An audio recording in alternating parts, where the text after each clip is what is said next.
Russia's Black Dolphin Prison houses some of the country's toughest, most violent criminals.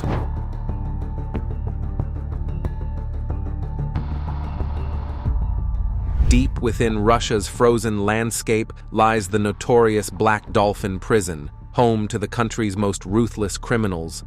In this cell, a man who 44 minors and killed 5 children. But what terrors lie within its icy walls that would make even the most hardened serial killer beg for death?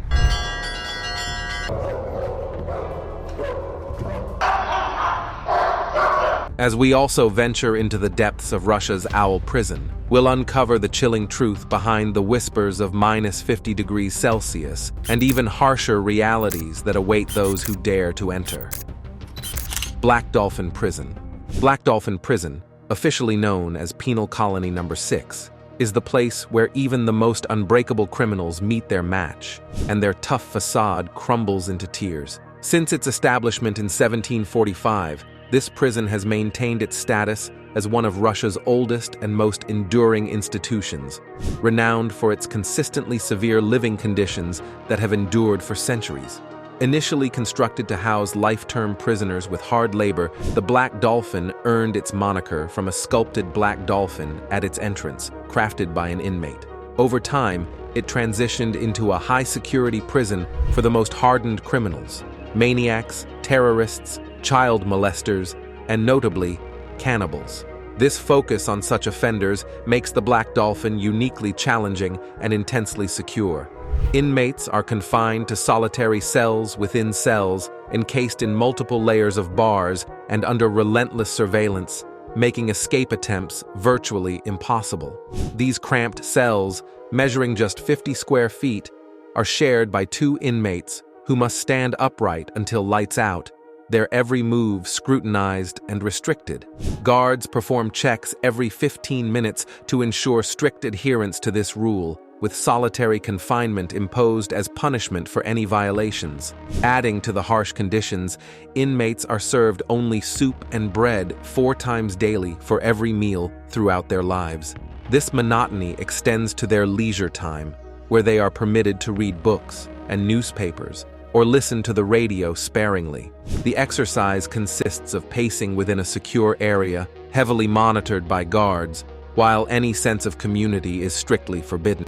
There are no communal spaces or dining halls. Meals are passed through holes in the cells, eaten in solitude. Movement within the prison is similarly restricted. Inmates are blindfolded when being transferred between cells or upon arrival to prevent any familiarity with the layout that might aid escape attempts. Currently, the prison houses about 700 inmates and nearly 900 guards, maintaining a strict ratio to ensure control and security. The prison's walls tell stories of unimaginable crimes, like a man who took advantage of 44 female minors and took the lives of 5 children, and another who committed cannibalism after a drunken brawl, dismembering his victim and selling the remains. These cases highlight the extreme nature of the criminals housed within its confines. Despite its severity, the Black Dolphin does afford inmates opportunities to work in wood shops or with sewing machines to earn money for additional food or personal items. They also receive 4 visits per year, a comparatively generous allowance among Russian prisons. Over the years, many inmates have come to regret their actions, some battling mental illness within months of their incarceration. Documentaries and accounts from within the prison depict hardened criminals shedding tears and lamenting their fate, acknowledging the irreversible consequences of their crimes. For those on the outside, it's clear that once inside the Black Dolphin, there's no return. Despite regrets and tears, inmates understand they're condemned to spend their lives within its walls. Vladimir Central Prison. Vladimir Prison, commonly referred to as Vladimir Central, stands as Russia's largest correctional facility, located in Vladimir, about 160 kilometers northeast of Moscow. Established in 1783 by decree of Empress Catherine II, it began as a prison for various offenders under the Russian Empire. Over the centuries, it evolved significantly, particularly after the Bolsheviks came to power. By 1906, it was known as Vladimir Central and housed political prisoners. After the Bolshevik Revolution, it became one of the first specialized prisons, known as political isolators, specifically designed to detain leftist opponents of the new regime. This marked its transition into the Soviet era, where it played a crucial role in incarcerating individuals deemed enemies of the state under various official names. Following the dissolution of the Soviet Union, Vladimir Prison was repurposed as a standard detention facility. In 1996, recognizing its historical significance, a museum dedicated to Vladimir Prison opened within its premises. With a capacity to hold up to 1,220 inmates, Vladimir Prison continues to operate as Russia's largest correctional facility. Its sturdy brick buildings, which have stood the test of time for over 2 centuries, serve as a lasting monument to its rich history, nestled in the historic city of Vladimir, located east of Moscow. Inside its formidable walls, life for inmates has changed little over the years. A guard unlocks heavy metal doors leading to cramped, wood-floored cells where prisoners, with shaved heads, quietly express contentment with their treatment under the watchful eye of their overseers. Former inmates recount tales of overcrowding and rampant disease, yet they highlight a more disturbing trend within Russia's penal system: reports of severe mistreatment by prison authorities aimed at psychological destruction. Vladimir Gladkov, who spent 15 years behind bars, including time at Vladimir Central and a notorious torture prison in Kopysk in the Ural Mountains, recalls systematic abuse by guards. He describes beatings with batons while being forced against cell walls, an experience shared by many inmates. Yuri Skogarev, another former Kopysk inmate, recounts brutal punishments for those who dared to complain, including being handcuffed to a shower and beaten until losing consciousness. Reports indicate that much of the abuse within Vladimir Prison is carried out by fellow inmates who are coerced into maintaining order. Tragically, incidents such as the deaths of 4 prisoners at Kopysk, officially attributed to an assault on guards, have sparked suspicions of foul play and excessive use of force. Video footage has surfaced allegedly depicting guards wearing face masks, forcing inmates to strip, and subjecting them to beatings with rubber truncheons, highlighting the harsh realities faced by prisoners. Some inmates, in desperation, resort to extreme measures like self-mutilation, such as swallowing sharp wire, to avoid physical abuse. Vladimir Prison remains under scrutiny due to ongoing reports and accusations of inhumane treatment, shedding light on systemic issues and persistent human rights concerns within Russia's correctional system. Polar Owl Prison. Imagine being a prisoner sentenced to spend the rest of your life in a desolate place, isolated and shrouded in ice year-round. A 3-day journey away from any hint of civilization. Located deep in North Russia, on the fringes of the Arctic Circle, Polar Owl Prison is notorious for harboring criminals. Prisoners are transported by train from Moscow, a journey spanning more than 2 days. From the nearest train station, they travel further by bus, reaching a correctional facility that might as well exist in another universe compared to our everyday world. In Russia's Owl Prison, prisoners expect to die at -50 degrees Celsius. This brutal facility is an embodiment of isolation and harsh conditions, with an ominous entrance marked by a large sculpture that sets the tone for the horrors within. The main entrance is marked by a large sculpted owl, a stark symbol of the brutal environment and the severe conditions prisoners face. This facility is among the most feared in Russia, housing the toughest criminals, serial killers, political terrorists, and other serious offenders. One infamous inmate, Alexander Pushkin, a Russian serial killer who brutally took the lives of over 60 people, described it as worse than death itself. Sentenced to life in solitary confinement, Pushkin declared the conditions unbearable, a sentiment echoed by others who have endured its unrelenting psychological and physical hardships. Within the confines of the Owl Prison, inmates are housed in either single or double cells, a stark environment where they are required to stand on their beds until lights out at 10 p.m. This daily regimen exemplifies the monotony and solitude that defines life within its walls. Human interaction is minimal, restricted to whispered conversations with roommates as prisoners navigate their sentences in isolation. Despite the terrible prison living conditions, each inmate is allotted a short reprieve, a 90-minute outdoor walk. However, this respite is far from liberating. It merely offers a brief view of the sky through iron-barred enclosures, monitored closely by attentive guards. Therefore, even during these brief moments outside, the pervasive sense of surveillance highlights the strict control and isolation maintained within the prison. The isolation is crushing. Inmates have virtually no opportunity for communal interaction. Friendships and support networks, common in other prisons, are non-existent here. Family visits are sparse, permitted just once a year, and subject to rigorous bureaucratic hurdles and long, treacherous journeys through the icy wilderness. The routine is a grim repetition. Bland food, controlled radio and movie selections, and a strictly regimented schedule that offers no respite from the mental torment. The prison is fortified beyond belief, with multiple layers of iron doors, fences, and guard dogs that make escape virtually impossible. Even attempts are met with severe consequences, as seen in failed escapee Alexander Elistratov's tragic fate. Life in the Polar Owl Prison is a sentence that truly tests the limits of human endurance. It's a place where survival hinges not just on enduring the bitter cold, but on enduring the psychological torment of unyielding isolation and monotony. And yet, unbelievably, there are prisons in Russia that are even more severe. Butika Prison. Butika Prison in Moscow's Taganka district offers a stark contrast to Polar Owl Prison in nearly all aspects, earning its reputation as one of Russia's most dangerous correctional facilities. Unlike Polar Owl's extreme cold, Butika Prison experiences sweltering summers, creating a distinct difference in the harsh conditions faced by inmates at the two prisons. Dating back to the 17th century, Butika is one of Russia's oldest prisons, with the current structure erected in 1879 during the reign of Catherine the Great. Throughout its history, it has served various purposes, including as a transit point for prisoners during the Soviet era in the 1900s. Today, it primarily houses political dissidents, revolutionaries, terrorists, and government opponents. Inside Butika, conditions are harsh.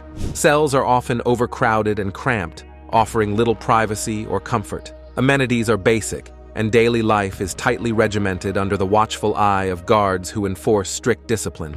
Life in Butika is starkly different from the outside world. Inmates follow a strict routine, with meals served at set times and limited recreation opportunities. The harsh conditions and monotony can weigh heavily on those confined within its walls. Butika is renowned for its size, being one of Russia's largest prisons, yet it is infamous for its severe overcrowding. Cells built to accommodate 10 inmates often hold upwards of 100, creating conditions ripe for the spread of diseases like tuberculosis and AIDS. In a stark departure from Polar Owl, where extreme cold poses the greatest threat, Butika's inmates face a different kind of danger: rapid transmission of diseases due to cramped living conditions. Prison guards exacerbate this issue by transporting inmates in congested vans, exposing healthy individuals to diseases before they even reach their assigned cells. Moreover, the prevalence of drug use among inmates results in a dire situation where a single needle is shared among countless prisoners, accelerating the spread of AIDS within the prison walls.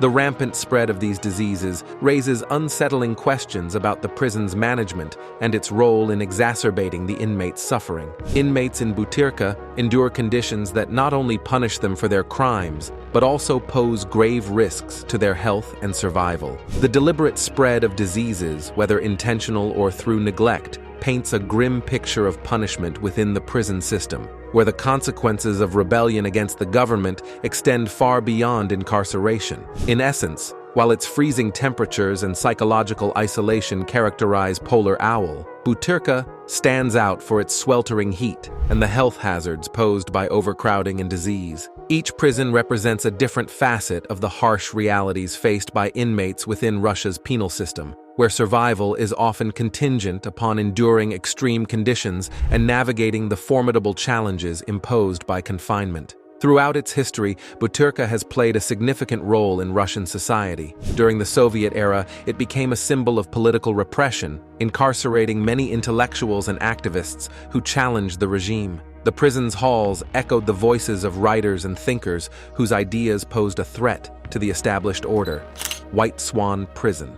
White Swan Prison, formerly designated as Penal Colony No. 2, looms large among Russia's elite group of supermax prisons located in Perm Krai. Unlike its counterparts, White Swan was purpose-built for lifelong prisoners, a role it fully committed to in 1999. Remarkably, since that pivotal year, not one inmate has experienced freedom, solidifying its status as the ultimate symbol of perpetual confinement. Despite its large capacity, with only a third of its space occupied by around 300 inmates, the conditions inside remain among the most feared in Russia. The prison earned its name from the stark white color of its walls and the distinctive way guards escort inmates, bent at a 90 degrees angle with handcuffed hands, creating a semblance that some inmates liken to a swan. What sets White Swan apart from other supermax prisons in Russia is its total isolation policy. Communication with the outside world is strictly prohibited.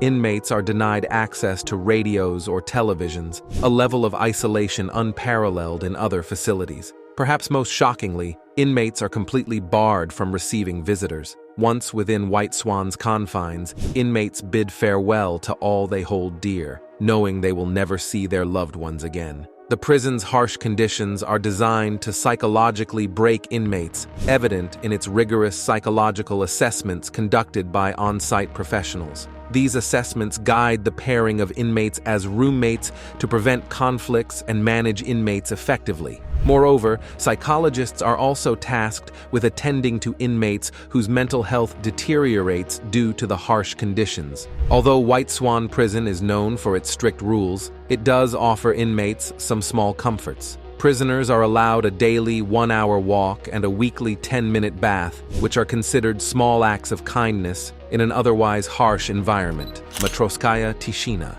The federal state institution of the Office of the Federal Penitentiary Service of Russia in Moscow, located in the Sokolniki district, is colloquially known as Matroskaya Tishina, named after the street where it stands in northeastern Moscow. It's operated by the Federal Penitentiary Service and has housed notable figures such as Mikhail Khodorkovsky and participants of the 1991 Soviet coup attempt. The history of Matroskaya Tishina dates back to 1775, when it began as an insane asylum managed by a charitable organization. By 1870, it evolved into Moscow Prison, accommodating 300 men and 150 women. Architect Boris Alberti redesigned the facility in 1912 with purpose-built prison blocks, later transforming it into a reformatory for juvenile convicts in 1918. After World War II, Matroskaya Tishina was re-established in its current form in 1945 under Soviet authority. Initially managed by the Ministry of Internal Affairs, it became known as CISO No. 1 of the Moscow Main Department of Internal Affairs in 1956. The prison expanded from 2 main buildings to 3. The third building initially housed war criminals and later served as a tuberculosis department, starting in 1997. Since then, it has been managed by the Main Penitentiary Department of the Ministry of Justice of the Russian Federation, accommodating up to 5,000 prisoners awaiting trial or sentencing. Only 3 inmates have successfully escaped from Matroskaya Tishina, each incident leaving a mark in the prison's history. Alexander Solonik, a notorious hitman, made his escape on June 5, 1995. Sergei Ershov attempted to flee on May 2, 2004, but was caught within 24 hours. Alexei Julger was believed to have escaped on March 13, 2003, only to be found hiding on the prison grounds several days later.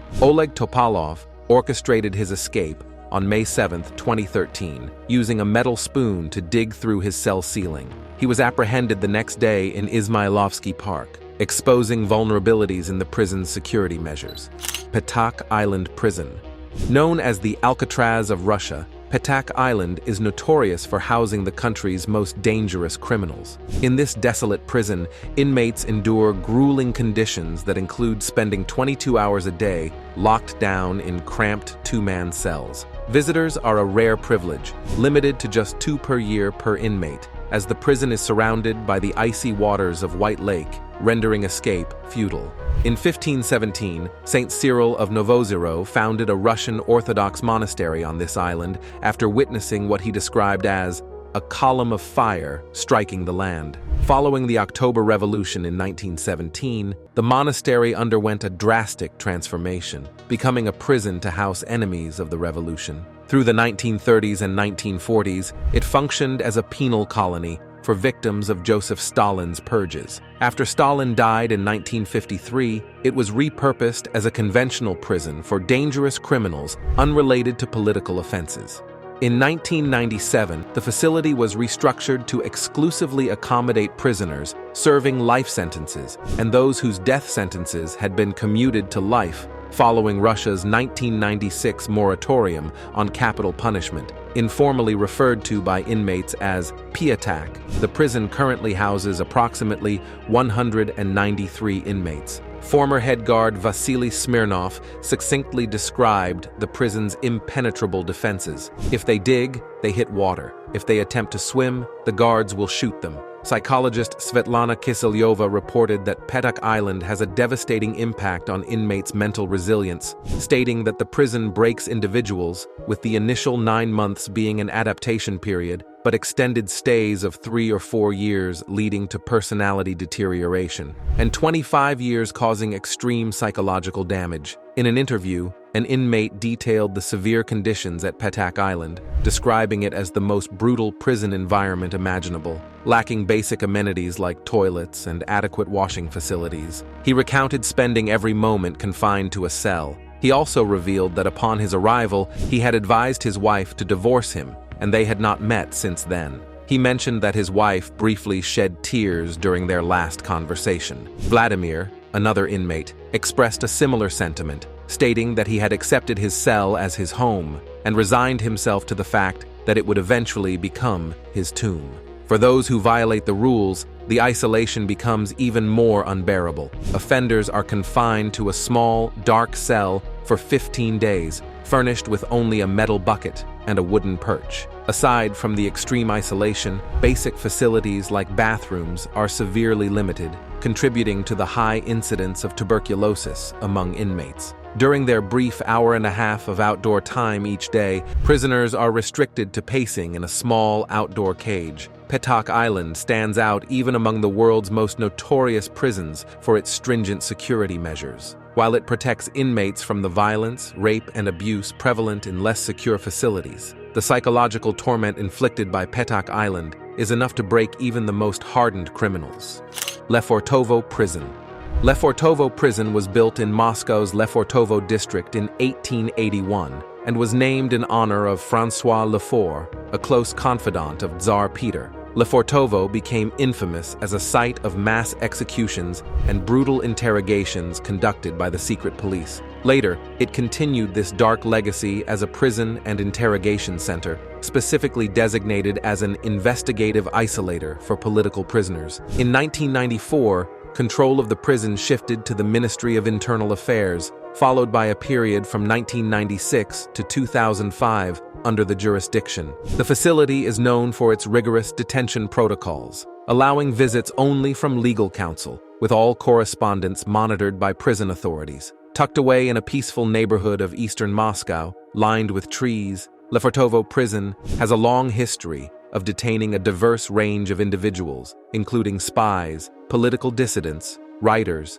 rebels, and dangerous criminals, dating back to the late Tsarist era. Today, Lefortovo serves as a pre-trial detention center where inmates may be held for extended periods, sometimes over a year. Adjacent to the prison, the investigative department ensures efficient access to detainees. Strict security measures include key-card-operated doors and constant surveillance via CCTV monitored from a central command post. Every individual an inmate encounters, from custodians delivering meals through secure hatches, reports directly to the Federal Security Service. Marina Litvinenko, wife of former Security Service officer Alexander Litvinenko, described Lefortovo as the most isolated place, highlighting its psychological toll on inmates. According to Mrs. Litvinenko, her husband was detained at Butika Prison for 8 months on charges related to his official duties before his tragic death in London from polonium poisoning. A United Kingdom inquiry attributed his death to possible orders from Russian President Vladimir Putin. Mrs. Litvinenko alleged that the authorities attempted to break her husband's spirit, trying to coerce him into making specific statements. Alexei Melnikov, executive secretary of Moscow's Public Oversight Commission, noted improvements in Lefortovo's facilities since the 1990s, describing it as one of Eastern Europe's top detention centers. Despite his support for the current Russian government, he acknowledged the ongoing challenges and comparisons with prisons in the United States during his recent visit. Cresty Prison.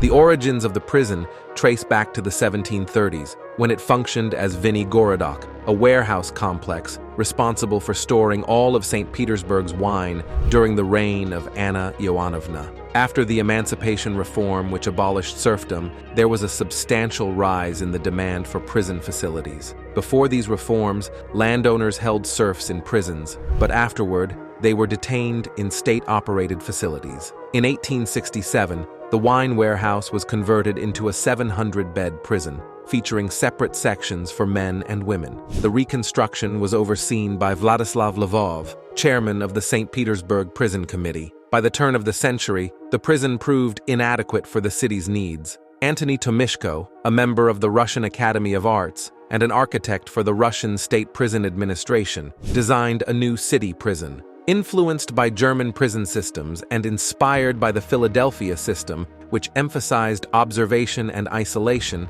Tomishko envisioned a structure consisting of two cross-shaped 5-story buildings. The complex included a notable Russian Revival church atop an administrative building, along with a hospital, infectious disease ward, morgue, ice room, and blacksmith. Construction began in 1884 and lasted until 1890, with prisoners themselves carrying out much of the labor while housed on site. The new prison incorporated cutting-edge features such as electric lighting, effective ventilation, and central heating. A monument to English prison reformer John Howard was installed in the central building of the cross-shaped complex. At the time of its completion, it was hailed as one of the most advanced prisons globally and became the largest in Europe. Legend has it that when presenting the prison to Tsar Alexander III, Tomishko allegedly boasted that he had built it for the Tsar, to which the Tsar reportedly replied that Tomishko had built it for himself. However, the story about a secret 1,000th cell holding Tomishko's body and his ghost haunting the prison is likely untrue, given that the facility only has 960 cells. Originally named St. Petersburg Prison for solitary confinement in Imperial Russia, the institution detained both common criminals and political prisoners. Notable inmates included Alexander Kerensky, future Prime Minister of the Russian Provisional Government, Bolshevik leaders like Leon Trotsky and Vladimir Antonov Ovsenko, and Anatoly Lunacharsky, the first Soviet People's Commissar of Enlightenment. During the turbulent times of 1906, all 200 deputies of the First State Duma were temporarily held at Cresty Prison for signing the Vyborg Manifesto. During the February Revolution of 1917, the prison became a focal point as insurgent soldiers and workers breached its walls, releasing prisoners and demolishing prison records. Following the revolution, Cresty Prison continued to hold prominent figures from the Tsarist regime, including ministers and police officials. It later served as a site for state crimes during the Great Purges, when overcrowding was rampant, and cells designed for solitary confinement housed multiple inmates. In 1920, the prison was renamed the Second Special Camp for Involuntary Labor and came under the administration of the Petrograd Ispolkom. By 1923, it had become part of the Petrograd Cheka system as the Petrograd District Isolation Prison. Throughout subsequent decades, Cresty detained a wide range of notable figures, from artists like Kazimir Malevich and poets like Danil Karms, to future military leaders such as Marshal Konstantin Rokossovsky. Oriel Prison. The Oriel Prison, located in Oriel since the 19th century, holds a significant historical legacy. Constructed in 1840, it stands as one of the oldest buildings in the city, originally serving as a place of incarceration for various prisoners. During World War II, Oriel Prison became notorious for its role in holding political prisoners and war captives. In 1941, amid escalating tensions and just before the German occupation, Joseph Stalin personally ordered the execution of 157 political prisoners at the Medvedev Forest Massacre, highlighting its grim history during wartime. Under Nazi occupation, from October 1941 to June 1943, Oriel Prison was transformed into a concentration camp where brutal conditions prevailed. Thousands of prisoners of war, including Dietrich von Sauken, endured extreme suffering and maltreatment. Accounts from survivors like Latkovska Wojtuskiewicz vividly describe the horrors of overcrowded, unsanitary conditions where starvation, shootings, exposure, and poisoning were commonplace. After World War II, the Soviet authorities continued to use Oriel Prison as a facility for political detainees and other inmates. The post-war years saw the prison witness further hardships, including severe overcrowding and inadequate living conditions, which persisted well into the 20th century. Today, the historical prison complex has been repurposed. It currently houses the investigative isolation ward under the Penitentiary Service of the Russian Ministry of Justice. Additionally, there is a specialized prison hospital for tuberculosis patients, serving as a reminder of the facility's enduring role in Russia's penal system and its tragic past. Thanks for watching. See you in the next one.